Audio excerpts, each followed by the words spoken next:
سلام بچه‌ها، حالتون چطوره؟ خیلی خیلی خوش اومدین به چنل یوتیوب من.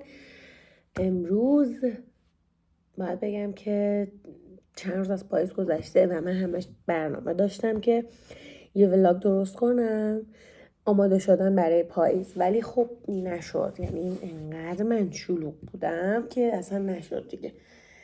امیدوارم که حالتون خوب باشه. دیدین من یعنی این موها رو که کوتاه کردم، آدم نباید گوله کسی رو بخوره. حالا براتون تعریف میکنم جریانشو.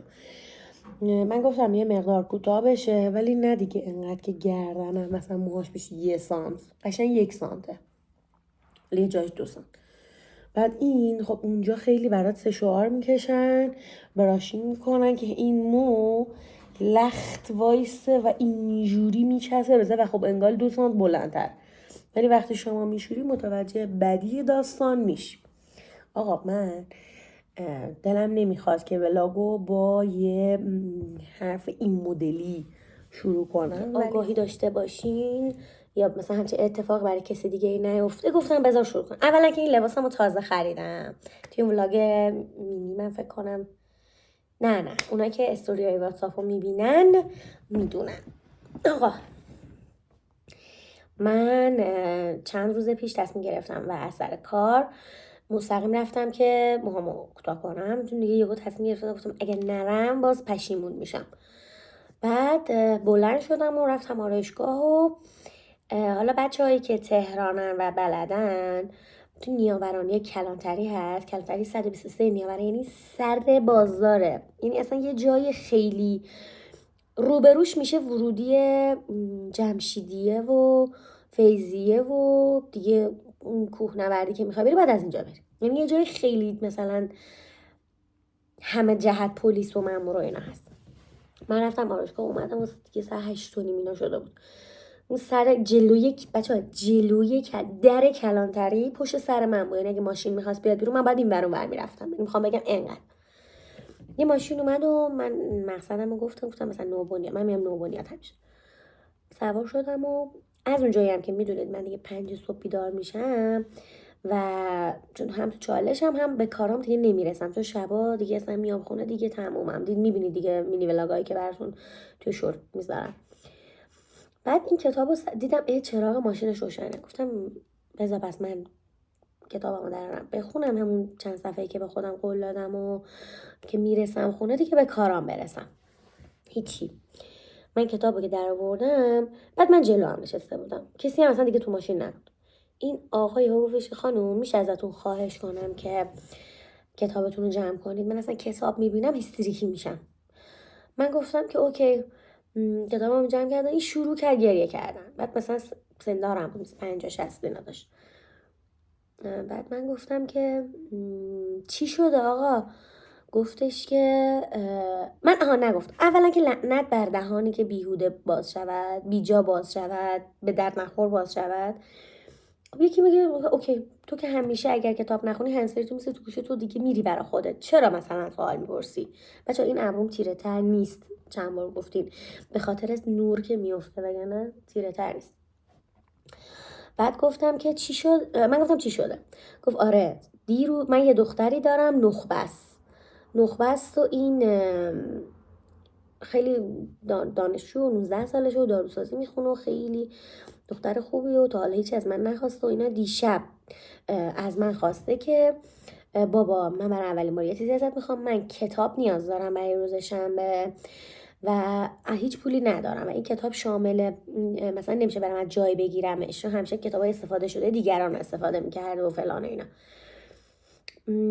گفته که بابا جون من دستم خیلی درد میکنه، پدر یعنی گفت، ولی باشه من فردا میرم حتما پول کتاب رو جور میکنم. این حرف مال روز پنجشنبه است، پنجشنبه یا چهارشنبه. بعد شنبه هم تعطیل بود. یعنی من انقدر نادونم.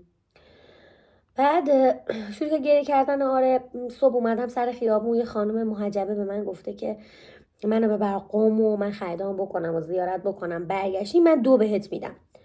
و من گفتم خب آره 2 اوکیه، نفر 250 تومن مثلا، آره اوکیه درست رفتی اومدی. نگفت رفتیم اونجا، رفته سوغاتی خریده، به من گفته 4 میلیون پول این سوهان و فلان و اینها. بعد به من یه جا گفته وایسا، رفته مرغ کنتاکی خورد و تو دلم گفتم که ای بابا حداقل به من تعارف میزدی، من که نمیخواستم، ولی حالا مثلا این همه ساعت با همیم ضایع بود. میگه دیگه هیچی، مرغش هم خورد و بعد اومدیم نیاورون. به من گفته که وایسا مثلا من خواهم از ATM پول بگیرم. اونو گفتم نه نمیخواد، هر چقدر داری اوکی، حالا کمترم شد اشکالی نداره. من گفته نه مثلا این مبلغ من دوست ندارم کمش. میگه همین که رفت با ATM حساب کنه، منم زنگ زدم به دخترم گفتم بابا این پول جور شد برای کتابت، اینا آدرس بده من همین الان برام بخرم 8 شبه. بعد باباش دختر گفته نه بابا بیا مثلا فردا صبح با هم میریم اینا. میگه برگشتم دیدم این خانم نیست. میگه خیلی گشتم و فلان و اینا و بعد به خودم خب وسیله‌هاشون ماشینه حتما رفته این ور اون ور. نگاه کردم نه وسیله‌هاش هم زیر مثلا حالا چادرش برده. گفت مثلا حالم خیلی بده و فلان و اینا. بعد منم حدودا یه 3 تومانی تو کارتم داشتم همون روز صبح. مثلا 1 تومن برای بچه‌ها غذا خریدم، رفتم آرایشگاه و بعد رفتم مثلا یه مام و اسپری و اینا خریدم، چیزایی که نیاز داشتم. حالا نمیدونم میدونم مثلا من اگه 3 تومن تو کارتم باشه تقسیم بر 3 میکنم. 1 تومنشو میذارم برای وام هام، قرعه کشیام، 1 تومن خرج میکنم و 1 تومنم نگه میدارم بابت کرایه رفت و آمدم. یعنی باید اینجوری باشه. بعد اون روز بر حسب اتفاق من 1 تومن وامو همه رو داده بودم و 1 تومن شد غذای بچه ها، 1 تومن خرج هیرکات و اینا شد، مون 1 تومن. بعد من گفتم خب اوکی من یه مقدار کمکت میکنم، برای من بزن شما، چون به نظرم خیلی آدم صادقی اومد. گفت نه و فلان. گفتم حالا اگه دوست داری این هست. شماره کارتش خیلی راحت داد و من براش واریز کردم و گفتم اینم شماره تلفن من، حالا شما شماره تلفن تو بده من بزن. من وقتی که داشتم شماره تلفن رو میگرفتم فهمیدم داره الکی میگه، ولی باز نخواستم باور کنم. اول مثلا گفت 912 200 مثلا 22. بعد که گفتم ببخشید من گوشیم وارد نشده، یه بار دیگه میگه گفت 912 296. اشتباه کردم. لحظه‌ای هم که پیاده شدم اومدم که از پلاک عکس بگیرم، ولی هی ماشینا رد می‌شدن و من نتونستم. خلاصه من مبلغ رو برای زدم. بعد به اندازه 3 روز 4 روز خوب کرایه داشتم. دیروز گفتم بذار، حالا شاید من بد به دلم راه میدم و اینها. زنگ زدم و متاسفانه رو بود. یعنی میخوام بهتون بگم اگر من این احساسی که الان دارم تجربه میکنم و بذارم کنار و اون آدمایی رو که یک عالمه ازشون کلاهبرداری میشه اینا رو در نظر بگیرم، فقط به این نتیجه میرسم که ما خودمون مقصریم.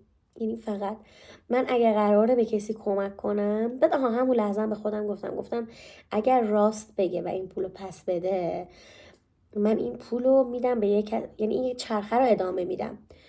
ولی اگر دروغ بگه من دیگه به آدما کمک نمی کنم، مثلا به خیریه ها کمک کنم. حالا علت چی بود که من این حرف رو با خودم زدم؟ علت اینه که من زادروز پدرم هر سال براشون کادو از نوینچر، یعنی اصلا قرارداد داشتم، یعنی کارت گرفته بودم ازشون، هر سال 18 شهریور اینا برای من کالکشن جدید مردونه که شامل کمربند و کیف پول و جاکارتی بود میفرستادن، به جز کفش. ما کفش هیچ وقت نمیگرفتیم. بعد سال قبلش من برادرم با هم تصمیم گرفتیم که امسال بعد کفشش هم بگیریم، که دیگه پدر من فوت کرد و دیگه این گیفت کارت همیشه میاد دیگه، ما اصلا نقدش هم حقیقتا نکردیم. هر سال اینو میدادیم به کسی ولی معادل همون مبلغ به کسی کمک میکردیم. و اینکه امسال خیلی اتفاقی ماه سفر و این روزای شهادت و اینها افتاده بود دقیقا تو همین ایام و من هر سال به خاطر اینکه به همسرم ما موقعی که با هم دوست بودیم و می‌خواستیم به هم برسیم من نذر کرده بودم و مادر شوهرم هم نذر کرده بود. تو مثلا 28 سفر مثلا 10 تا کاسه شله زرد میدم، عروسم هم که مثلا یلدا بشه مثلا اونم 10 تا میده. بعد 10 تا مثلا 12 تا مثلا 20 تا مثلا میشه 2 کیلو برنج، مثلا یه ذره زعفرون، انقدر شکر، اینجوری. بعد مثلا 10 پیمانه خشکه ها، 10 تا کاسه نیست. بعد من دیگه دیدم خیلی سخته این درست کردنشو، یه وقت خوب در میاد و خوب در نمیاد، مردم همش مسافرت اینا میمونه و پولشو وقتی میدم به کسی بهتره. اگه یادتون باشه پارسال رفته بودم این پیش کارگرای شهرداری و وسایل مدرسه برشون برای بچه‌هاشون خریدم. هیچ امسال گفتم که پس من به این نیتم اگر برگشت که اگر نه که دیگه نه. یعنی پس من مقصرم، من باید این پول جای درست میذاشتم، من باید اول شماره رو میگرفتم، زنگ میزدم و زنگ میخورد که حتی اون هم دیروز که داشتم با یه نفر صحبت میکردم گفت ببین خانم اون حتی میتونه بگه که من تو رو 100 جا بردم 700 تومن ازت گرفتم، یعنی اگه تو شکایت بخوای بکنی یا مثلا نمیدونم برات اصلا مشکلات خلاف شرع و اینا در بیاره از این حرفا، یعنی اگه بخواد نکنه میتونه نده. ولی گفاره بعضی الان شاید بگن این مبلغ چیزی نیست که تو بری شکایت کنی. نه بچه‌ها، حتی 1000 تومن هم ارزش جنگیدن رو داره. چرا؟ چون تمام هزینه هایی که شما میکنید به اضافه ضررتون اون آدم باید پرداخت کنه و اصلا نهایت تایمی هم که ببره 3 ماهه. ولی همین که اون آدم دیگه با کسی این کارو شاید نکنه، چون خیلی اصلا میرن باز این کارو انجام میدن، این کارو دیگه نکنه و بدونه که چرا آدما دیگه آگاهن و دیگه از حقشون دفاع میکنن، به نظر من این خیلی بهتر از اینه که نرم پیگیری کنم. حالا من دیروز رفتم یه سری کاراشو انجام دادم و اینا و میخوام اینو بهتون بگم. کل این ویدیو اصلا نه جایی میخوام برم نه، فقط میخوام اینو بهتون بگم. حالا اینکه مبلغی نبود اصلا مهم نیست، ولی تمام چیزی بود که من داشتم و الان من خودم موندم. 2 اعتماد من نسبت به آدما خراب شد. 3 دیگه اگر کسی یک بار آدم درس میگیره، اگر کسی جلوی من گریه کنه، حتی به من مدرک هم نشون بده که من واقعا نیازمندم، من دیگه به هیچ وجه تحت هیچ شرایطی کمک نمیکنم. فقط به کسایی کمک میکنم که جایی عضو هستن، چون میدونم که وقتی یک کسی میخواد بره جایی بچه‌شو ببره خودش عضو بشه اینقدر سختگیری میکنن که جای دروغش خیلی کمه. و 4 به نظر من باید رو خودم کار کنم که دیگه کسی سر منو کلاه نذاره. و حالا خیلی موارد دیگه. امیدوارم که این داستان باعث بشه که شما مراقب اموالتون باشین، وسایلتون باشین و به هر کسی راحت اعتماد نکنین. حالا اینکه پوله، خب آدم تو احساس هم باید خیلی مراقب باشه که به هر کسی اعتماد نکنه. نیستی بچه‌ها؟ ببخشید اگه این قضیه ناراحت کننده است، ولی من میخوام واقعیت رو بگم. امیدوارم که اگر این اتفاق براتون نیفتاده هرگز نیفته و اگرم که افتاده این بشه درس عبرت. دیگه این احساس نیستش که بگیم حالا اون اشتباه کرد یکی دیگه، نه، این فرق میکنه و آسیب روحی که میذاره خیلی بیشتر از آسیب مالیه به نظر من. دیگه من باید آماده شم، من آماده شدم، حاضر شم لباسامو بپوشم و برم سر کار. امیدوارم که همه چیز درتون عالی و پرفکت بشه. میبوسمتون.